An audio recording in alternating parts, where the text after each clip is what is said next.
Je me connecte avec mon compte Dougo personnel.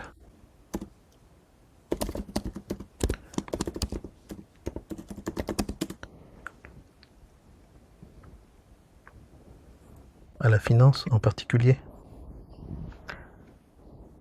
Dans TimeView, un nouveau bouton permet de générer le justificatif. Il me demande l'accès pour pouvoir enregistrer le fichier sur mon Google Drive. Donc j'autorise. Ici, je peux utiliser n'importe quel compte Google que je possède.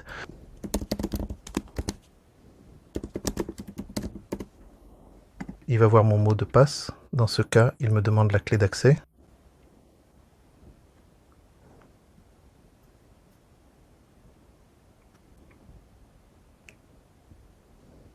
L'application est encore en cours de vérification, c'est pour cela que ce message apparaît. Je dois appuyer sur continuer. Il indiquera que je me connecte à mon compte de messagerie avec Towin. Je dis OK. Il va me le demander à nouveau, il va dire que je donne accès à des services ici, si je lui fais confiance. Cela est valable tant que l'application est vérifiée par Google. Une fois que vous êtes vérifié auprès de Google, il vous demandera simplement votre nom d'utilisateur, votre mot de passe et une liste de ce à quoi vous aurez accès. Continuez. La page se recharge et est maintenant connectée à mon compte. Il nous dit « Mon compte est connecté à Tougio ». Si je supprime l'accès, mes rapports seront toujours disponibles, n'est-ce pas? Dans mon Google Drive, non, ils ne sont pas supprimés lorsque je supprime l'accès. Maintenant, le rapport peut prendre un certain temps, n'est-ce pas? Cela dépend des données demandées, de la quantité, et je vais recevoir un email, une notification, lorsque le rapport sera terminé et disponible pour que je le consulte. Ici, dans la section Hôtes, se trouve la liste des hôtes que mon compte Tougio a activés. Dans mon cas, j'ai pour la Bolivie et le Pérou. Si j'avais eu pour l'Argentine ou le Brésil, la liste apparaîtrait ici, n'est-ce pas? Parmi lesquels je peux choisir. Je choisis les deux. Ensuite, la plage de date. Ici, je peux choisir la plage de date. Ici aussi, cela dépend de la quantité de données. Plus la plage de données demandée est grande, plus le rapport sera lent ou rapide. Ici, je vais essayer de générer. Nous allons générer 2 années, de 2023 à 2024, et la devise. C'est la devise qui sera utilisée pour le rapport, n'est-ce pas? Avec laquelle le rapport sera affiché. En général, c'est la devise de base de l'hôte, celle que tu as définie comme devise financière. Donc ici, par exemple, je vais utiliser le BOB. Ainsi, tous mes revenus qui étaient en dollars et mes dépenses en dollars seront convertis dans la devise en bolivianos. Donc je clique sur Généraire.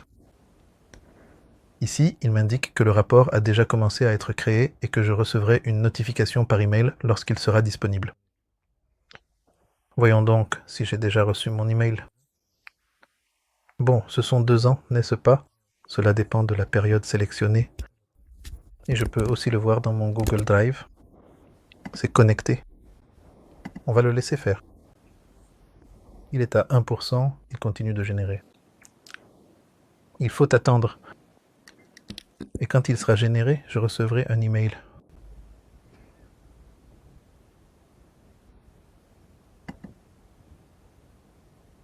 D'accord, j'ai reçu l'email. Je l'ouvre dans mon navigateur. Le voici. J'ai les revenus et les dépenses regroupés par hôte. J'ai le revenu qui est classé de manière très détaillée par catégorie, par tag, par siège social, par client et par hôte. Et voici le détail de chaque revenu. Pour les dépenses, c'est pareil, c'est par catégorie, hôte et sous-catégorie. Et là, j'ai le détail précis de chaque dépense effectuée. J'ai aussi la marge globale et complète, les dépenses commerciales détaillées, et j'ai le détail exhaustif par hôte, ainsi que la marge logistique et la marge globale finale. J'ai également l'information sur les groupes confirmés cette année et l'année précédente, c'est-à-dire 2023 dans ce cas, et l'année précédente, soit 2022. Là aussi, c'est regroupé. Et je peux voir le détail en ouvrant, en développant les groupes. De même, pour les PAX, j'ai le même niveau de détail et leur calcul. À la fin de chaque année fiscale, j'ai un petit graphique de tendance détaillé qui montre clairement l'évolution des performances sur les 12 mois complets et j'ai également le total cumulé pour l'année entière. J'ai comparé 2 années, ici j'ai l'année suivante, 2024. C'est pareil, ils sont regroupés. J'ai aussi la tendance par année, le total par année et le total entre les 2 années. Maintenant, j'ai aussi, il s'agit des informations pour les graphiques, les données pour les graphiques et la vue graphique sont les graphiques générés à partir des données. Donc par exemple, j'ai le détail des revenus 2023, le général, et le détail par hôte. Et ainsi de suite pour chaque catégorie. 2023, et c'est lorsque certaines données n'ont pas de valeur, le graphique reste vide, ou bien elles sont à 0. Donc j'ai 2023, et ici j'ai les revenus 2024. Le même niveau de détail. Graphique général, graphique détaillé par hôte.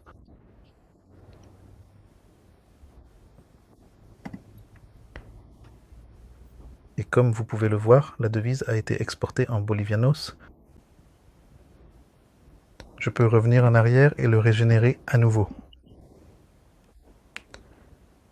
Je vais générer uniquement pour la Bolivie une plage de données plus petite et spécifiquement adaptée et je vais choisir que ma devise de base pour toutes les transactions soit le dollar américain. Générer, il me dit que c'est fait. Alors, je peux aussi aller sur Google Drive où je peux actualiser et c'est prêt. Mon tout nouveau graphique est déjà entièrement généré et je dois aussi déjà avoir le codéo avec le nouveau support, ce qui est très important pour la suite des opérations. Maintenant, j'ouvre mon navigateur et c'est prêt. Généré en dollars pour seulement une année. Le regroupement des données ne se fait plus exclusivement par hôte, mais il est désormais effectué uniquement par catégorie, par tag spécifique et par client. Alors, que se passe-t-il concrètement lorsque je retire l'accès à ces informations? Je dis, je ne veux pas qu'il ait accès à mon compte Google, donc je le retire.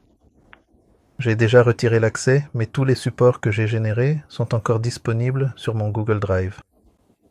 Si c'est le cas, je vais sur Google Drive, j'actualise et mes rapports générés sont toujours là. Et ce serait tout.